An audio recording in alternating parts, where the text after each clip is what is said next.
Assalamualaikum warahmatullahi wabarakatuh. Selamat datang di video kedua kelas online Hacking the Unconscious Mind. Menginstal ulang pikiran bawah sadar dengan program apapun yang Anda inginkan. Masih bersama saya Bayu Haji Prasetyo di video kedua. Oke. Di video pertama kita udah membahas bukan membahas sih.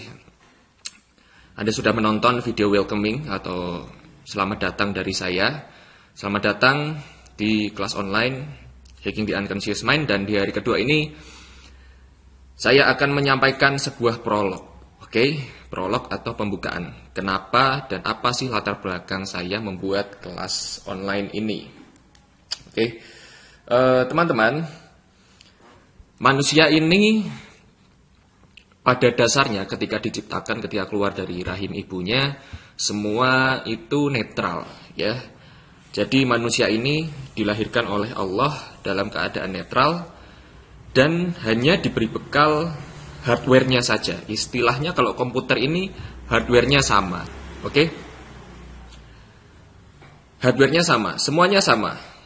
Nah, tapi uniknya adalah kenapa kok nasibnya berbeda-beda padahal hardware-nya sama. Ibaratnya kalau laptop itu atau komputer tuh speknya sama. Misal semuanya MacBook, ya MacBook semua kayak gitu ya.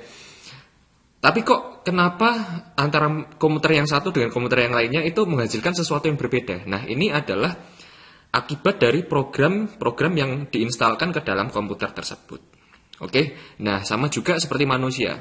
Kita ini hidup pikirannya netral, istilahnya masih kosong gitu. Database yang ada di pikiran bawah sadar kita tuh masih kosong, belum terinstal apapun.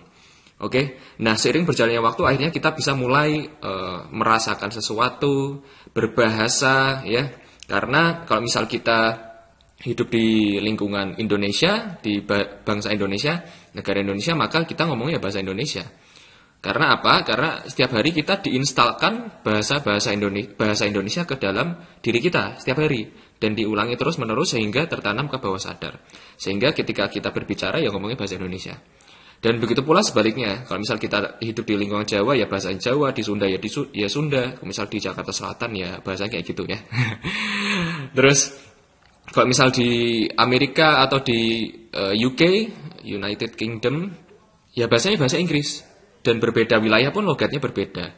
Nah, itulah kenapa kalau misal pengen buah hati kita itu bisa berbahasa, misal katakan bahasa Arab, ya sering-seringlah didengarkan atau ditontonkan video-video, misal ini biar pinter ngajinya gitu ya, biar pinter bahasa Arab, ya didengarkan ngaji-ngaji bahasa Arab seperti itu.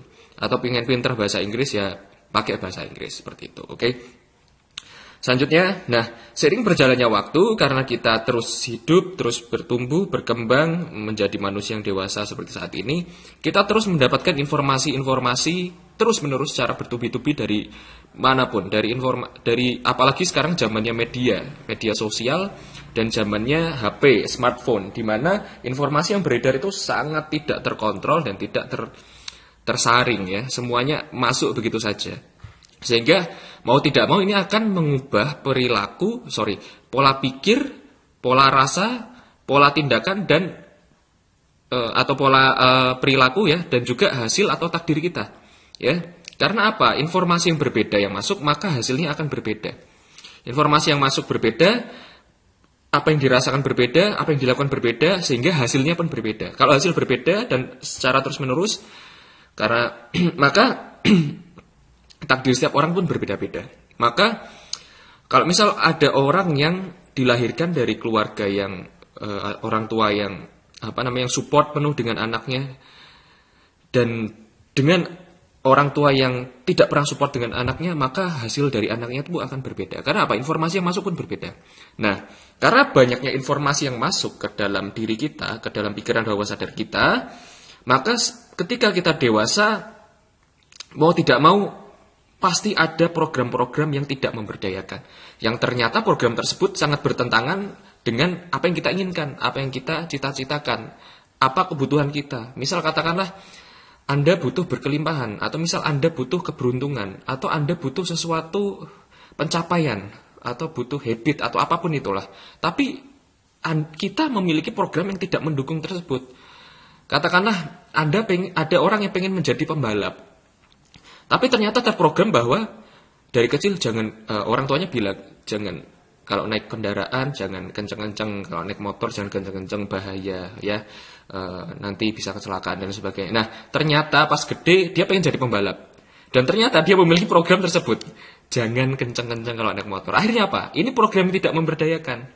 Nah akhirnya banyak sekali program-program yang ternyata tidak memberdayakan pada diri kita, yang akhirnya kita jadi mempertanyakan, kenapa sih kok hidupku seperti ini? Padahal apa? Padahal akarnya yaitu tadi, ternyata ada program yang tidak memberdayakan, yang tidak sesuai dengan apa yang kita inginkan. Seperti itu. Misal katakanlah ada yang pengen jadi pengusaha. Ternyata dari awal, dari zaman kecil orang tuanya bilang, jangan jadi pengusaha itu penuh risiko. Kamu jadi PNS aja, kamu kerja di perusahaan yang terjamin saja, karena nanti biar hidupmu terjamin, biar aman dan sebagainya. Nah, ketika dia beranjak dewasa dan mendapati bahwa dia tertarik di dunia wirausaha, akhirnya dia banyak sekali mendapatkan mental block, di mana ternyata program-program atau informasi-informasi yang dulu disampaikan oleh orang tuanya atau lingkungan sekitarnya itu tertanam dengan sangat kuat di pikiran bawah sadar. Nah, akhirnya ketika mencapai di titik tertentu, di titik di mana kita pengen berubah, kita harus mulai mengerti, mulai sadar apa sih program-program atau file-file yang tidak memberdayakan, beliefs atau keyakinan-keyakinan yang tidak memberdayakan di bawah sadar kita, yang harus kita angkat ke permukaan, kita buang, lalu kita ganti dengan program yang baru. Oke? Yang pertama yaitu kita harus sadar, apa sih program yang tidak memberdayakan.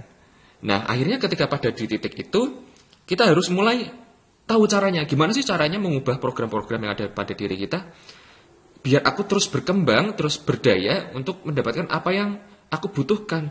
Ya, karena begini, kebahagiaan itu bukan hanya karena sebuah pencapaian, namun juga ada karena kepuasan diri.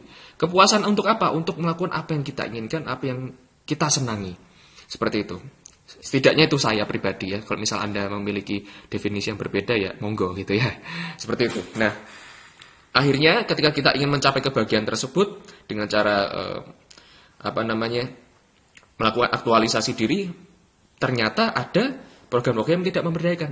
Nah, saat itulah kita harus melakukan adjustment atau melakukan sebuah penyesuaian, di mana kita harus mengubah program yang tidak memberdayakan, yang tidak mendukung apa yang kita inginkan, dan kita install ulang dengan program-program baru yang lebih memberdayakan. Nah, itulah latar belakang kenapa kelas ini saya buat. Kelas Hacking the Unconscious Mind ini saya ciptakan untuk Anda. Harapannya apa? Harapannya yaitu di masa-masa seperti ini, kita ini mulai sadar, oh ternyata kita memiliki banyak program yang tidak memberdayakan, yang tidak mendukung kebutuhan saya, tidak mendukung keinginan saya, tidak mendukung cita-cita saya. Nah, inilah saat yang tepat teman-teman untuk menginstal ulang, memprogram ulang bawah sadar kita dengan sesuatu yang baru, dengan sesuatu yang selaras dengan apa yang kita inginkan. Sebagai contoh lagi, kalau misal Anda misal ada orang yang pengen jadi pembalap, ya harus diinstal dengan program yang harus berani naik kendaraan dengan kencang, dengan sangat kencang malah, seperti itu. Terus ada orang yang pengen jadi pengusaha, ya harus berani diinstalkan program pengusaha yang berani mengambil risiko, yang pintar hitung-hitungannya dan sebagainya. Seperti itu. Ya, kalau yang pintar hitung-hitungannya tadi tidak harus ya. Yang penting berani dulu kalau pengusaha itu. Terus ada yang pengen jadi public speaker, pengen jadi pembawa acara dan sebagainya. Ya harus diinstal program percaya diri. Seperti itu. Oke? Ya walaupun percaya diri itu tidak hanya untuk orang yang tampil di depan umum saja, tapi semua orang harus memiliki kepercayaan diri. Nah, seperti itu. Jadi, ini adalah isi prolog ini ya itu tadi. Kita akan dipertemukan sebuah kondisi di mana kita harus melakukan adjustment atau penyesuaian terhadap diri kita. Oke? Ini adalah prolog dari saya.